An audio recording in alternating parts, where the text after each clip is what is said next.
So we're recording and I'm going to go live to Facebook.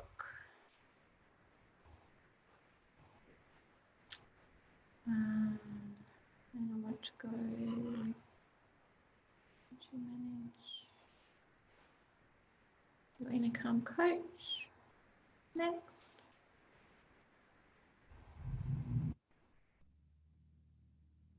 Okay. So I think we're live streaming. Hello, good evening, everyone. My name's Suzanne and I'm your inner calm coach.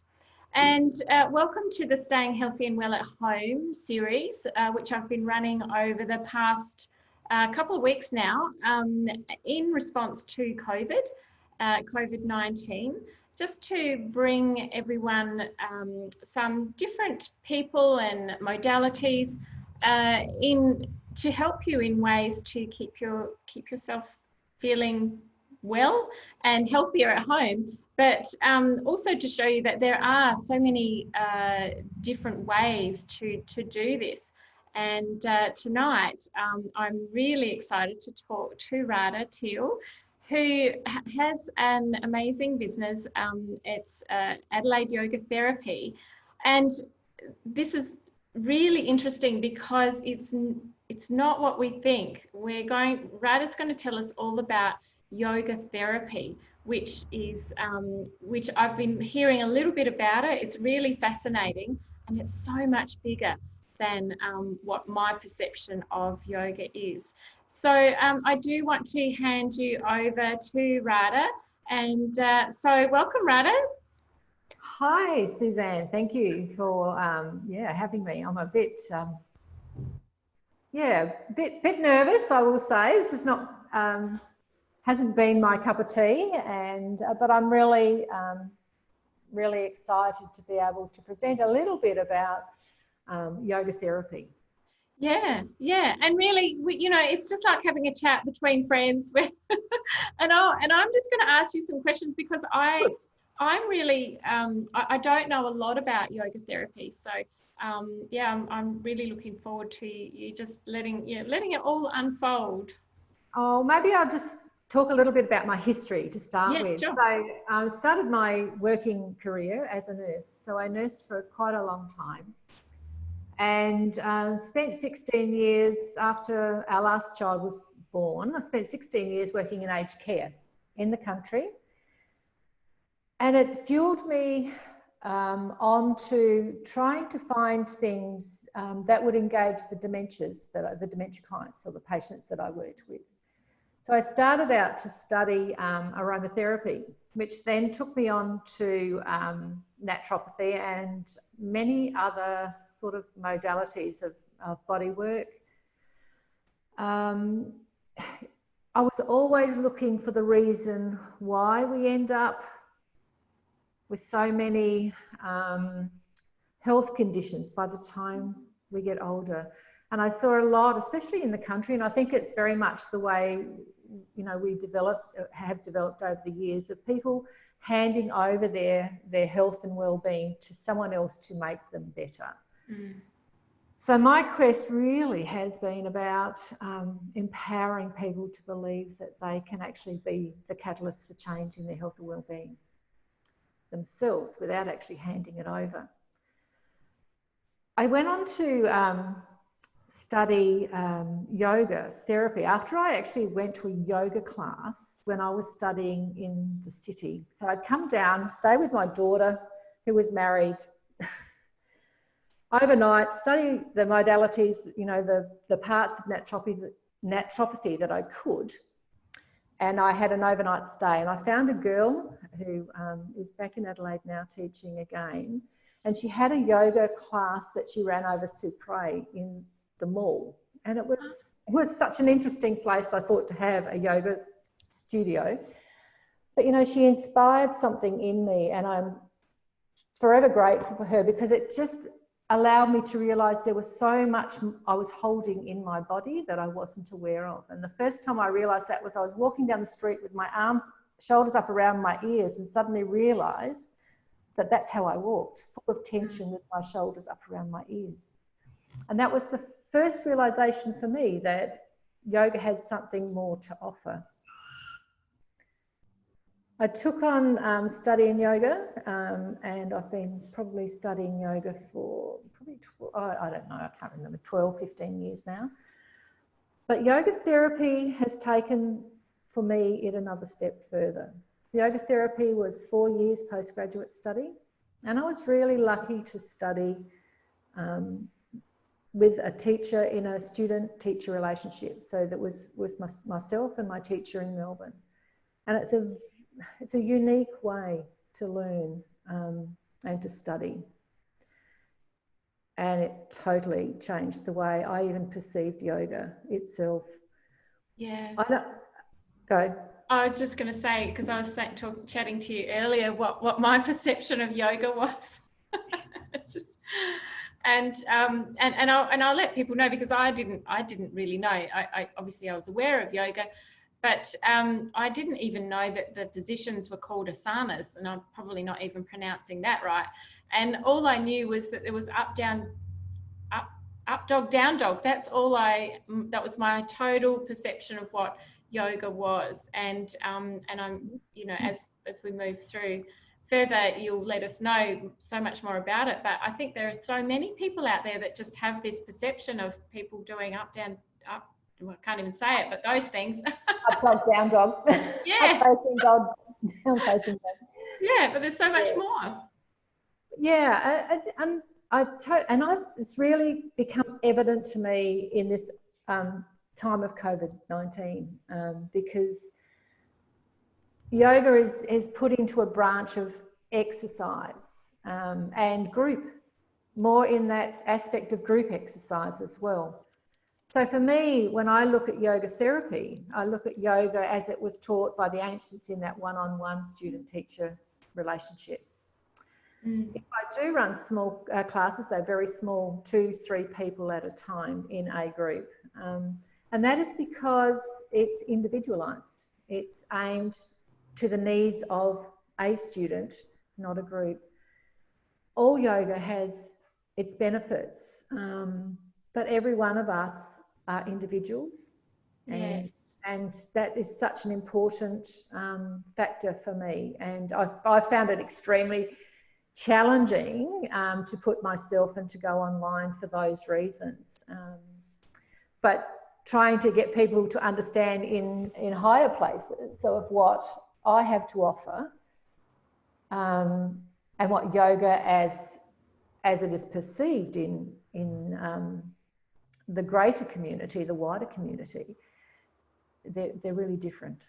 Yes, yes. And I guess to engage people that are, you know, have an idea of what yoga is, do you need to speak to them in their language and then explain to them what yoga therapy is, so you've got their interest? Yeah, I think it's really important to be able to communicate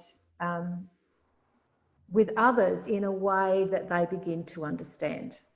Yeah. Yoga has much more to it than the asanas. Yes. Than up-faced and down-facing dog and yeah. You know, warrior and all of those things that we've actually come to think that yoga is. There's 8 limbs to yoga. There's lots of different styles of yoga out there. There's Ashtanga, there's Hatha yoga, there's Iyengar yoga, but they all come from the philosophy of Patanjali's Yoga Sutras. And there are 8 limbs to yoga. Oh, you've just gone silent. That's the batteries. Gonna work? Yeah, that's better. Yeah, thank you. The battery died. Oh, sounds good. Note to self, make sure the batteries are full before I start.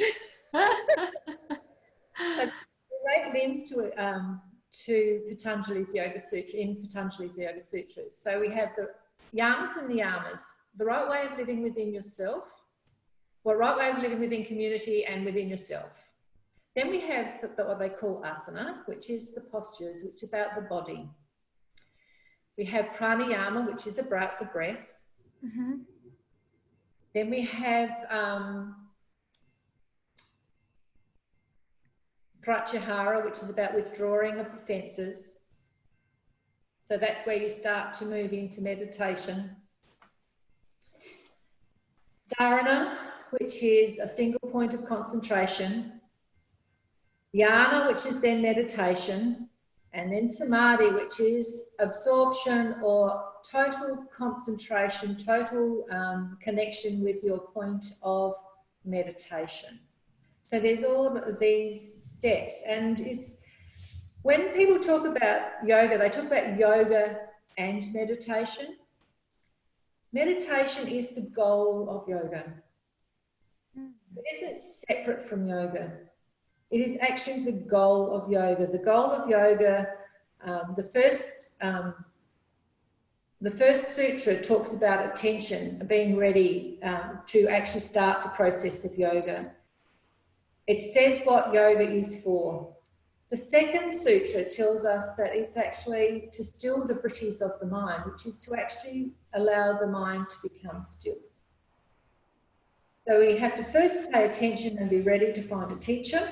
And then we move from that into the next sutra, which tells us the goal, which is samadhi, connection, total connection with the point of our concentration, meditation. Yeah, wow. I didn't realise that that was the goal. I thought that they were, well, I thought they were separate, but done at the same time. And meditation was really done, you know, either at the beginning or the end of yoga. But that's only because I've been to mainstream classes. And I just wanted to welcome Marty too, Marty Rogers, who is an amazing meditation teacher, pajama meditation and a Kundalini yoga instructor too. So yeah.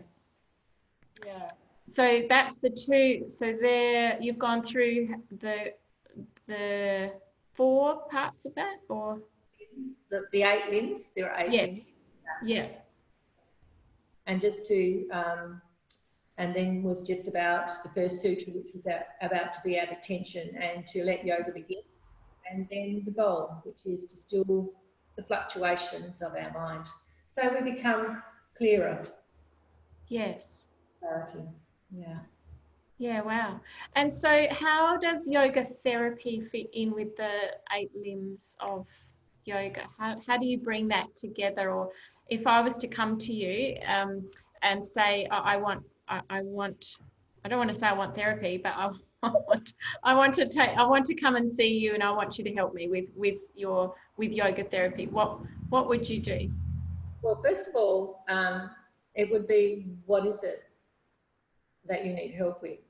So yoga therapy is not necessarily about a physical problem. It's when we work with yoga therapy, we work with the whole of a person. So there are 5 layers that we look at: the body layer, the mind layer, the breath layer, the emotional layer, and that layer of us that never ever changes, that place that is always constantly, they call it the bliss layer, where you meet stillness. Okay. And so once you've identified what they've come to you for, how would you then, what happens next? There's an assessment. So we look at what it is that you need, and then to assess your body. We may take a pulse to ascertain whether that's in Vata, Pitta or Kapha mode. It's an assessment. It doesn't diagnose anything. It just allows us to look at the 3 different points on the wrist that represent different constitutional points in the body, and from there you just assess that every time you come. Look at your body and assess the body, assess what your breath is like, to actually look at. It's really actually, I'm finding it really difficult to explain because it's a whole person assessment. It's not necessarily looking at a disease. or looking at your mental state. It's about looking at the whole of you and finding where we begin to work. There's also a written assessment that you fill out, like a health assessment as well, so that it gives an idea of history, family history, a little bit like a medical history that you would take if you go to see any wellness practitioner of merit. Yeah.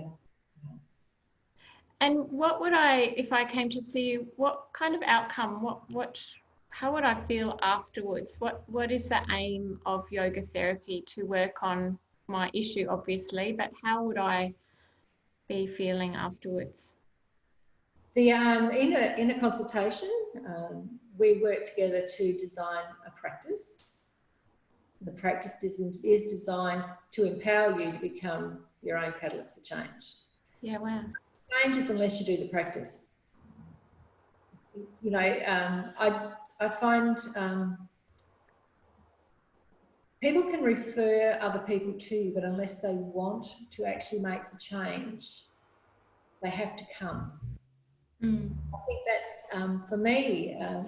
These last 6 weeks, and even when I, first started, and along come COVID, and there I stopped. That having the patience for those who have a great desire to make change in their life, waiting for them to come. Because it's those students that come that have a deep desire for change that will do the work and create the effort. Yeah, yeah. And what kind of practices would you be providing? Is it very, very specific to what they've come to you for, or are there generalised practices that you could let us know that they might expect? We could do this or we could do that. It's a process of working together as well. So assessing what techniques, you may not even get an asana practice. It may be something entirely different. And if I actually felt strongly enough that I wasn't able to be of assistance, I would refer you elsewhere. A very high sense of duty of care that as well. And I work collaboratively with other therapists if that's what's needed. So you say you've got someone who has trauma, so significant trauma, who has a lot of body aches and pains or a lot of body history. Where you start is extremely important, because yoga doesn't just affect the body, it has an effect on every layer of who you are. So even the simplest of breath techniques can be a trigger for trauma. Depending on the trauma, certain asanas can be a trigger for trauma. And even those that come with unrecognised trauma, it's about looking at the person as the individual for those signs where the body is not at ease. The first one of the first yamas is ahimsa, which is to do no harm. And we often talk about doing no harm to someone else. But as a student, come to yoga, one of the first things that is really important is that you do not do harm to yourself. One of the first things that's really important for me as a practitioner is to do no harm, to be very aware of signs where the body is not at ease. And I feel it is my duty of care to teach a student when the body is not at ease, for them to begin to recognise when the body is not at ease. And that doesn't, it's not even necessarily in trauma. It's in the body. I was taught yoga originally as hatha yoga, all about form, having your body in a certain place.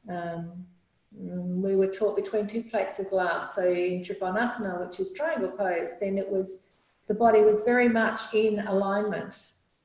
The way I teach now is around function over form. So is the best function of an asana or of a type of pranayama, what is the function that that student needs that they gain the most benefit from? So a lot of the asanas that are within a practice are often very simple. And a lot of the pranayama is very simple, but always with purpose and for reason. Mm. Mm. And the pranayama being the breath. The breath work. So you would probably know things like alternate nostril breath, Vastrika. There's a whole pile of pranayamas that are talked about in yoga and are practiced in yoga. But in yoga therapy, they are given often with modifications and always for a purpose. Mm. So the, yeah, so the modifications would be specific to not trigger any further trauma, for instance, or to help them. So if I was to sit here, can you see me okay? Yes. So normally you would bring your arms forward and up to do an asana, and your arms would be up by your ears. But say you have restriction in your shoulder, how do we teach a student to find what works for them? Is it taking the arms out to the side? Is it taking the arms wider? So always finding the place where there is comfort and ease, because in the asana component, Sthirasukha asana, so that is about finding a posture in steadiness and ease. And when we take that off the mat, which is what yoga is about, it's not about being on a mat, it's actually taking that off, and how do we apply that to our life? How do we find ourselves in a situation where we can stand our ground with steadiness and ease? The breath, the aim of yoga is for the breath to become long and smooth. How do we develop skills for a student to come off the mat with agitation and find themselves in agitation? How do they bring their breath back to long and smooth? How do I know when my mind is clear? I can sit with steadiness and ease and my breath is long and smooth. They're the aims. And it's the breath, the way we teach is it's a breath-led practice. The breath brings the mind in and under control. Mm. The way you've just described that is just very calming in itself. It sounds easeful. Mm. When we're agitated, what is it that we notice? Our breath. We breathe from here. Yeah. So teaching someone to breathe and to increase the fullness of their breath. And there's methodologies around all of that. Yeah, wow. Yeah. And are there, could you describe, you know, the benefits that perhaps someone has come to you with, the benefits that they have received from coming to you? How has it impacted their life or their just well-being from what it was before to what it would have been after coming to see you? It's always changing. Yeah. Yoga is a stepping process. You know, some of the what I say to students is, you know, it takes a lot of courage to even take that first step. Mm. And in yoga therapy, we work in a process of kshema, which is a stepping process. So you have the courage to take the first step. We develop a practice then that is sustainable. And to be able to sustain that practice, you actually have to do it. You have to commit yourself. You have to have trust in the process, and faith in the process. Mm. So you take that step. And, you know, you've seen those depictions of, you know, like wanting to get somewhere. But there's always many roads to get to the top of the mountain. And you might have this place where you want to be. Google Maps. If you're like me, I would be here and here would be my goal. and I'd go up there and I'd slide down, and I'd go up there and I'd slide down, and I'd go up there and slide down. Yoga therapy has been the biggest gift to me to learn process. So you take a step, you do the practice, you do the work, you do the self-study.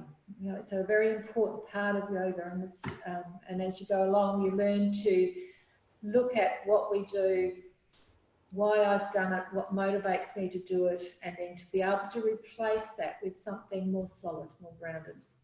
So then when you sustain that step, you verify you've taken that step, stayed there, you take another step.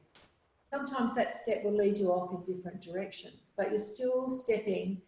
And some people don't even realise that anything has changed until you ask them, how are you sleeping? Oh, I'm sleeping, or nothing's much changed, but you know, how are you sleeping? Oh, I'm sleeping better. You know, like they're just such subtle changes. And it's like I was saying earlier on about walking around with my shoulders up around my ears, not knowing that is actually how I walk. So to actually suddenly realise, or to have someone say to you, which is what happened to me, what are you doing? Why?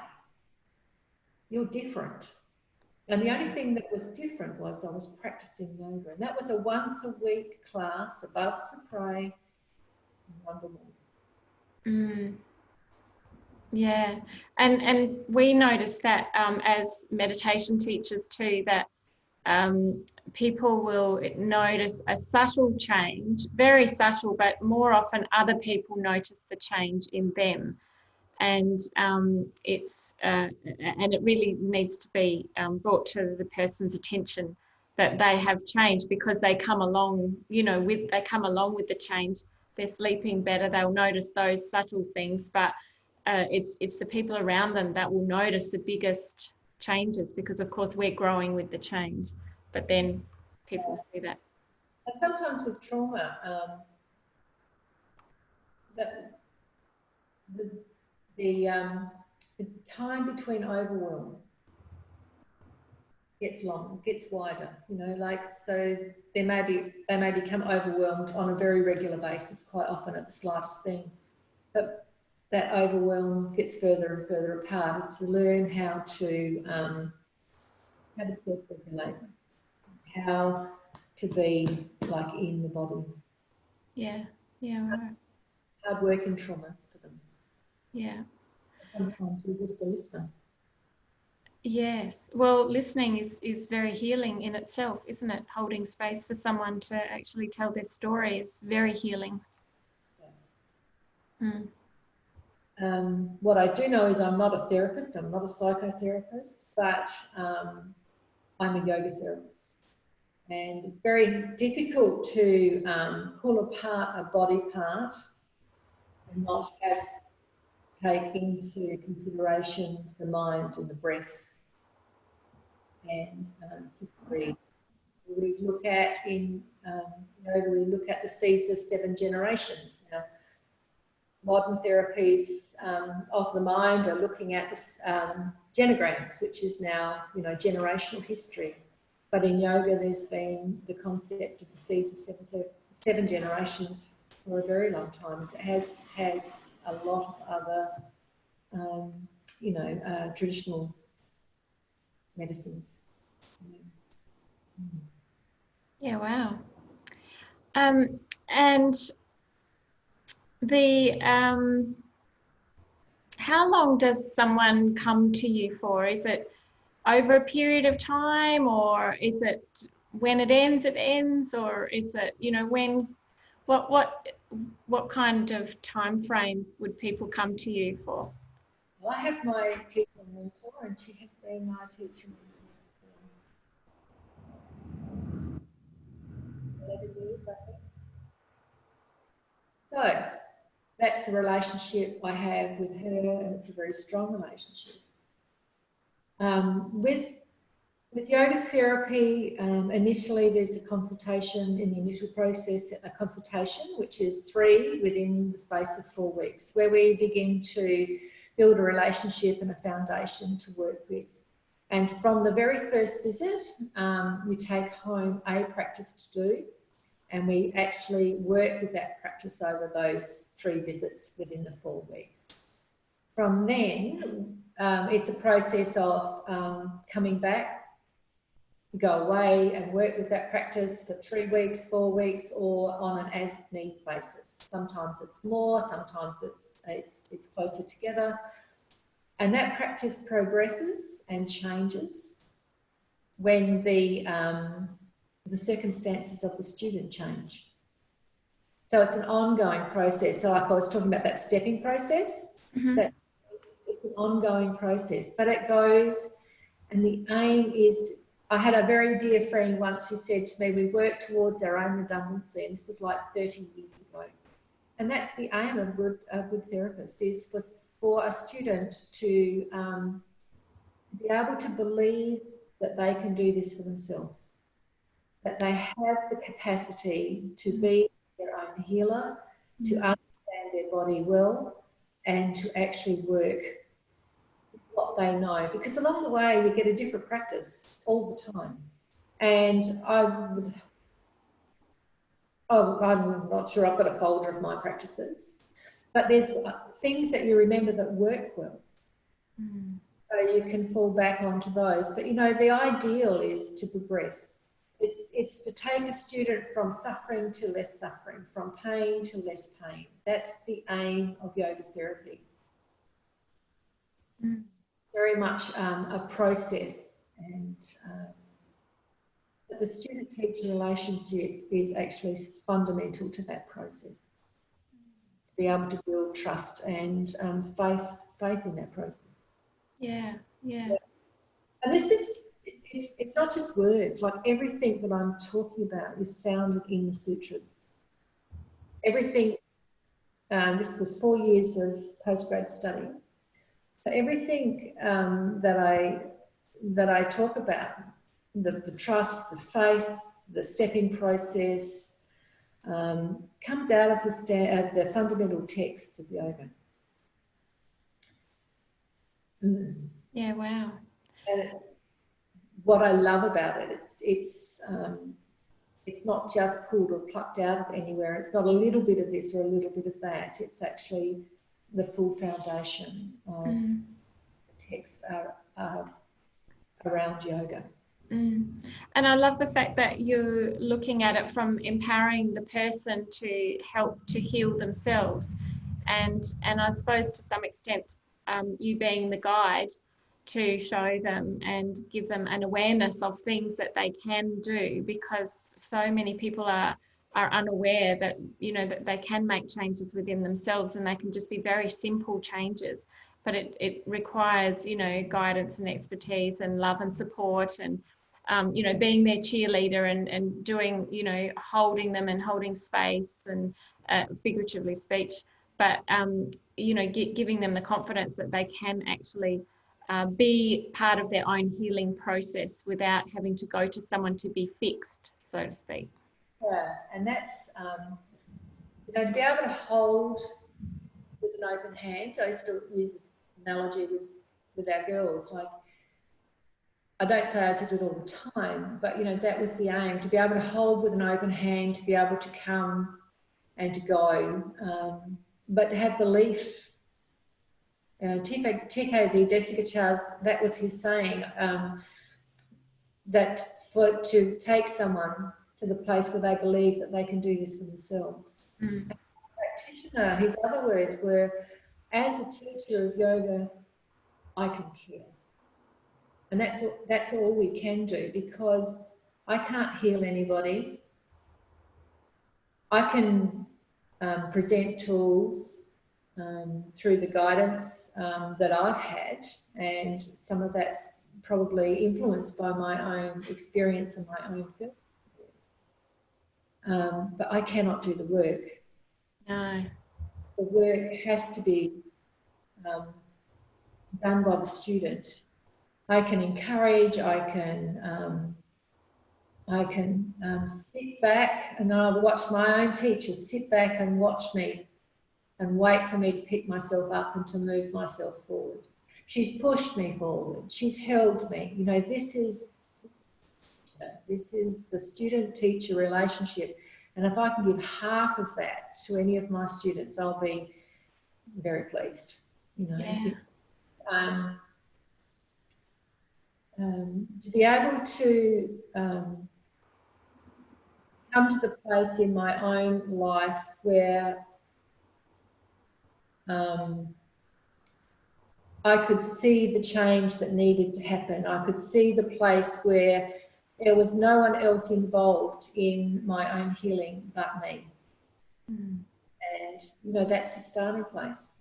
They thought you were starting way back here, but, you know, when you have things open that you can see and go, my goodness, this is it, then you start to heal in a different way. Yes, yeah, that's it. And so, Radha, do you have any programs, you know, running at the moment or coming up that if someone wanted to look into what you do, have you got anything happening? Well, I was in the middle of a anxiety and depression 4-week workshop when 5-week workshop it was when COVID said hello. So that stopped halfway, and I haven't done a little bit of online, you know, Zoom classes with the students that I have. What I do know is that I've had a lot of time to look at my resistance to modern technology, and even to working with the students that I have, I see the pitfalls because of my intense sense of duty of care. And I think it's come from my nursing background. I was talking to a friend about it the other day because, you know, it's so ingrained in us as nurses, this duty of care and safety and all of those things. So I've had a bit of fun looking at that and working out, and I'm okay with that. I've got the students that I've been working with, and that's been great. And even in those classes, I've only got 2 Zoom in a Zoom class, 3 with a family that I know, and that's such a delight to do. When COVID goes on, hopefully the 8th of June, I'll resume the anxiety workshops, but that's something that I'm really keen to progress with, because it's not just about having a class of yoga.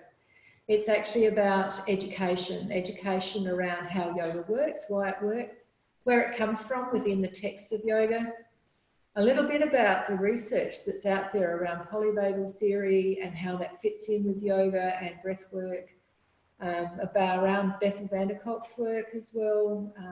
There's so much out there now in research that's actually giving us an understanding of how yoga works. It doesn't, yoga's always worked. And it was always taught student-teacher relationship. It wasn't taught in big groups. It was brought in big groups into the West because it was the way they could get yoga in. So yoga in itself was always taught student-teacher relationship, one-on-one. And that student could progress, the teacher could progress a student according to their capacity, their ability to learn, their health and wellness, all of those things. Yeah, it's beautiful. Now, I know we've got Marty here. Marty, do you have any questions for Radha? Is there anything that you would like to ask? While you're here, your screen's just frozen, so I'm not sure if you can hear me or unmute or pops. There you go. There you go. I can see you again.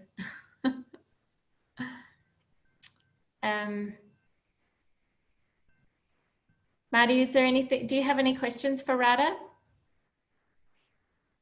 Should I unmute you? Oh, there you go. I've unmuted. Hello. I'm sitting with my favourite yogi. So thank you, Radha. I was really looking forward to hearing you tonight. And I think my internet's unstable. Yeah, it just dropped out there for a minute. But we're good. We can hear you. Oh, good. So I was just like to have someone like you around, because I do have sometimes people ask me for one-on-one yoga classes and I don't feel qualified to offer them, apart from quite a surface level. So yeah, that's why I was really keen. So no questions as such, but I would like your contact details. If you'd like to catch up, I'm quite happy to catch you on Zoom before the 8th of June if you like, and we can have a chat. You know, there's so much that we can offer people as an individual, and there's so much you could offer. Yeah, I think you know, the way I was taught originally and how I've been taught for the last 10, 11 years is so different. We learn more about the function of what it is that we're giving to a student than we do about the form. We work towards form. Form is important. But if you start yoga when I did at my age of, I don't know how old I was, probably late 40s, my body set a pattern. So, and according to, you know, length of elbow from here to here, headstands can be problematical, you know, and we don't use props in anything much. That we use very simple props. We don't use, you know, straps and blocks so much, but we use the body, and we teach a student to use their body to their benefit and to their capacity, and build that capacity as well. So, yeah. And that's such a safe, gentle way, rather than, you know, trying to contort yourself into some position that, you know, I wouldn't even have thought that, you know, the length of your arms, shoulders or legs wouldn't really allow you to get into that position comfortably anyway. But, you know, as a student in a class, you try and emulate what the teacher is doing, and you know, sometimes it's just too hard or it's just too painful. So. How we teach also is off the mat. Well, that's why I find Zoom really difficult, because we may demonstrate, we may do one round with the students, and then they're on to the idea is to remember, to actually bring in the mind, so that the mind becomes under the, you know, so we bring our mind into that single point of concentration. So, and then there's verbal cues, but it can be quite challenging for students who are always used to the teacher being out the front on the mat doing the practice.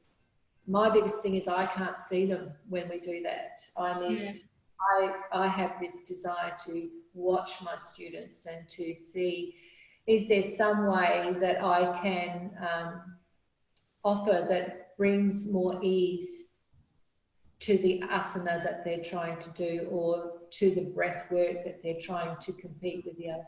Because that's, like I said, it's about ahimsa, about do no harm. The first person you do no harm to is yourself. Yeah, that's right. Yeah. And did you have anything that you wanted to take us through this evening? That's what you'd like me to. I'd love you to, because I know, and I don't know if this is appropriate or not, but I know, just to let people know that Radha has a beautiful voice and she does amazing chants, and I'm not sure, you know, in the context of them, but that it's beautiful. And but of course, you know, you do a lot with breath work, and there's so much to yoga therapy and to what you do, Radha. So, but I'd be keen for you to take us through something tonight. All right. So, how long have we got? Well, 6:44, so about 15 or so minutes. All right.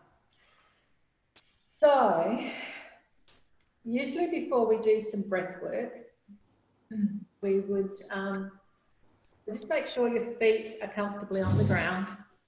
Shift a few things here. I'm going to rattle. Okay.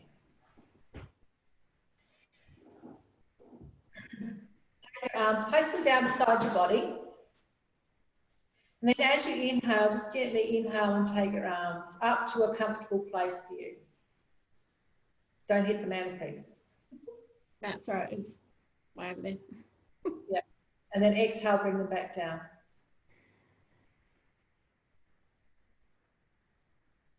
Inhale, raise your arms. Exhale.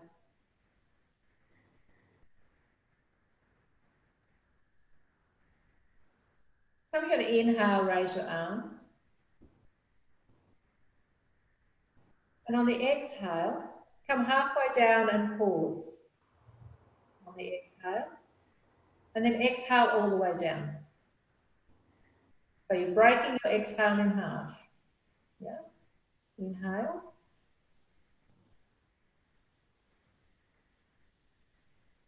Halfway and pause. And all the way. Inhale.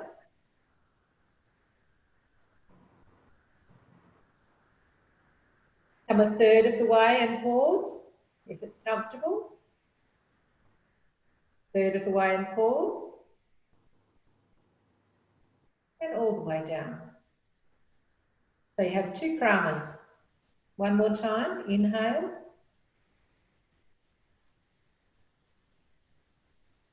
Exhale, pause.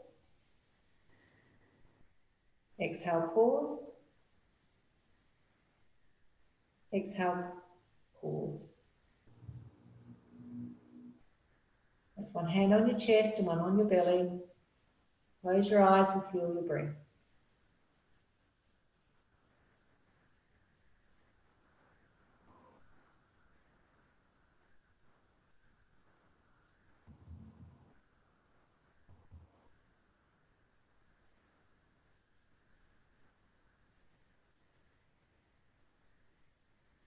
We've worked with our exhale first. Empty the little space out. And take your hands, place them down beside your body. And this time you're going to inhale all the way up. And exhale all the way down. Do that one more time. Close your eyes if it feels comfortable. Inhale all the way up. And all the way down.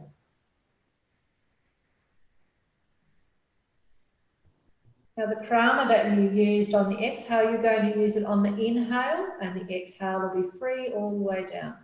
So you're going to inhale halfway, pause, inhale all the way up.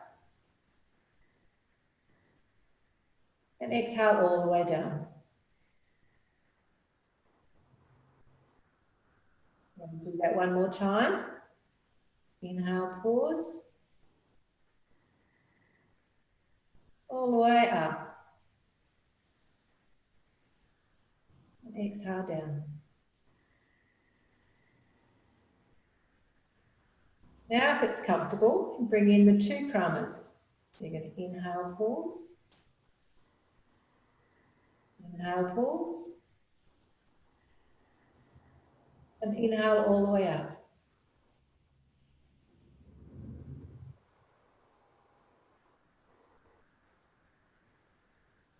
And if it feels comfortable, one more time.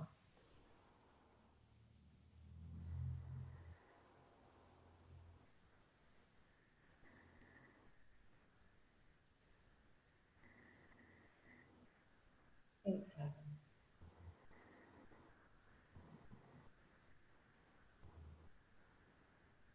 One hand on your chest and one on your belly. Observe your breath.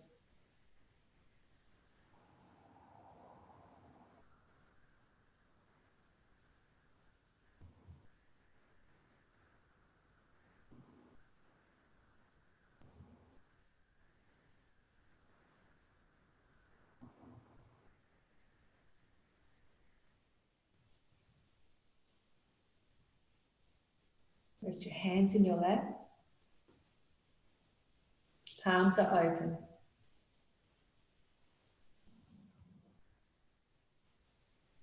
Inhale and exhale. Gently close your eyes and allow your eyes to be soft and downturned. And as you breathe, gently open and close your fists. Just gently opening and closing your hands. No particular rhythm, just open and close your hands.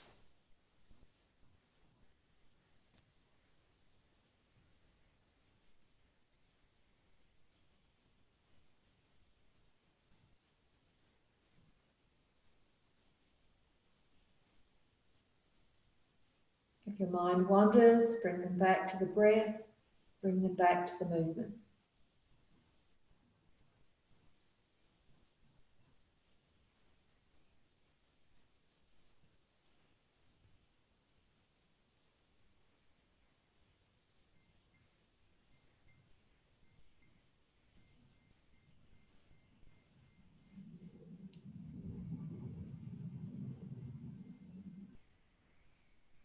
Allow yourself to cease the practice. Rub your palms together.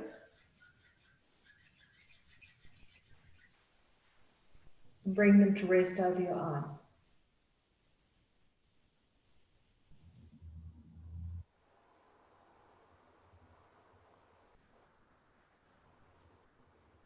With your eyes open behind your hands.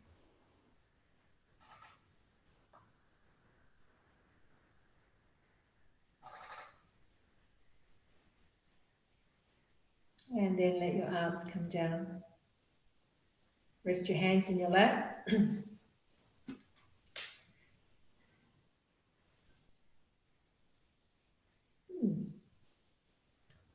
What did you find anything with opening and closing your hands? I found it quite rhythmic. I was naturally breathing and opening and closing with my breath. And I found that if I tried to vary that with my hands, it felt odd. So I felt more comfortable with the breath. Yeah. It naturally sinks in. Yeah. Nices the breath and the movement. And that aspect, if the mind wanders, you bring it back. You bring it back to the breath, you bring it back to the movement. Our practices are a breath-led practice. When we move, any movement, if I was to raise my hands, my arms, I'm at attention, I'm ready for the asana to begin.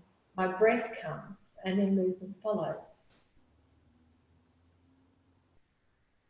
I want to lower my arm, the breath comes, movement follows. Yoga, when practiced in this way, it centers the mind, because first of all you begin the breath. You need to be attentive to the breath. The breath comes, movement always follows. Yeah. Exhale. And that when we move into a twist, the inhale, the exhale begins. Allow space to move. Begin the inhale, it brings us back to centre. So it's a breath-led practice. It's a very meditative way to actually practice. It's always being present now. So the mind is always coming back to the breath. It's the breath. The breath is our tool. It's the breath that allows us to move into places. And you would know with your meditative practices that you do, Suzanne, that it's the breath, you know. And when you look at the stuff of Stephen Porges and the polyvagal theory, you begin to understand why chant and singing and music and making music and sound is so effective in regulating, can't think of the right word, the vagus nerve, to toning the vagus nerve and bringing that back in. Yeah, so this is, you know, like to even just use chant in practice, which is, you know, something that I love to do, but it's not for everybody. So you've got someone who is a Christian, you wouldn't use native chanting if they weren't comfortable with that. You may get them to sing a part of a hymn. You may get them to recite the rosary. Like in the first one that I the clip that I put on YouTube, which is explaining about yoga therapy, I use the vowel sounds of A, E, I, O, U. So but just to create that relaxation response that we're looking for in high times of stress. So if we were to place our hands on our chest, so put your hands on your chest, we're going to chant on back to our heart space. So we're going to inhale and open out wide. And we're going to chant on. Om.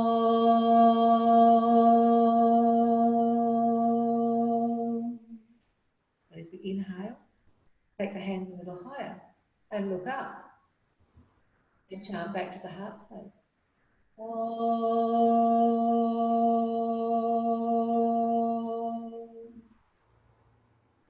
And then take the arms forward and up and chant higher and look up. And use our mouths and open our mouths. Om.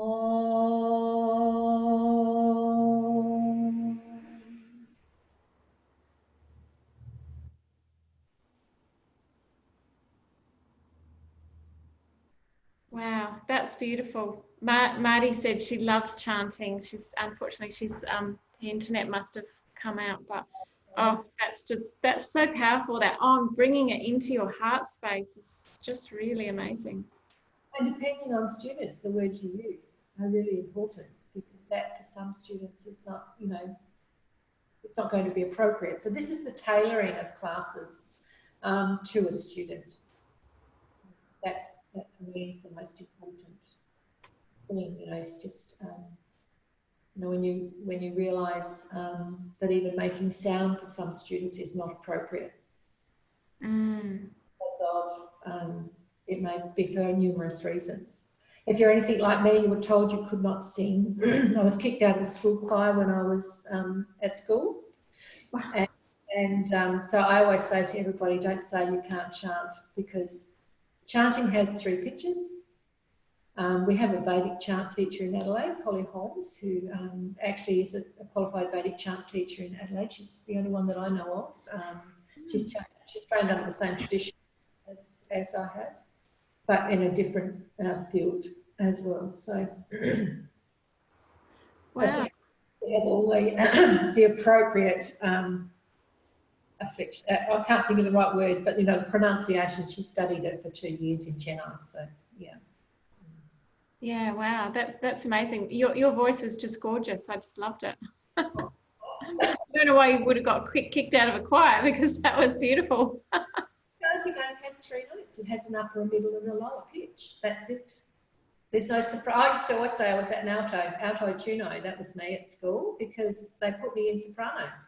But I'm actually an alto. I've got very low voice, really, for chanting. It's not high at all. Okay. But it's a passion. When I can't use that tool, it's really sad. Yeah. One of my favourites, and it's one of my favourites for meditative practice. To use gentle asana, gentle movement, and sound. So. And it's very focusing. I was staying in an ashram in Bali for over a week, and we were, meditating 3 or 4 times a day, and there was morning chants and evening chants, and using the beads. I forgot. The Mala beads, that's it. And that was just so focused. You were so focused on the sound, and once we got to understand the Sanskrit chants, because they were all in Sanskrit. And was that Kirtan? Was that in Kirtan? I think it was. I think so. Some of it was. They were ancient Sanskrit chants, so I'm not quite sure if they're Kirtan or not. So these are Vedic chants. These are heart chants for healing. So these are Vedic chants. And then there's the Kirtan call and response, which lead you into meditation. Right. Okay. So the ones that we use, we take them out, take bits of them out, and use them for health and healing. Right. Specifically, chants, as in, but we take sections of them out in yoga therapy to use to have an effect. So, say say I wanted to use the concept of space, say somebody's got a really crooked body, you can use the concept of space, which is akasha. And or if you want someone to be able to speak and use their voice, you can use akasha, because that's the throat chakra.